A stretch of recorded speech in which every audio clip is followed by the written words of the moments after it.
L'unité réalisée entre le Christ et les siens est pour tous les autres une révélation du Christ lui-même en transparence.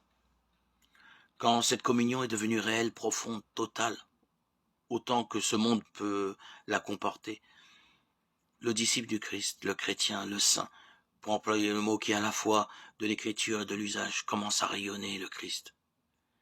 La personne de celui qui a renoncé, le Christ devient un point lumineux pour ceux qui le cherchent. Ainsi, il peut parler par tout son être. Le tout premier noyau vivant du Christ, la première Église a manifesté tout cela, mieux que ne sauraient faire les développements spéculatifs. Ceux qui la regardaient vivre ont écrit d'elle qu'elle vivait assidue à l'enseignement des apôtres. Voilà le langage verbal.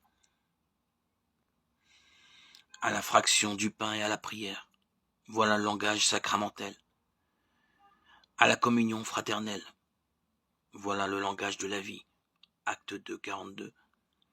Par toutes ces voies ouvertes, on y vivait du Christ et on le rayonnait.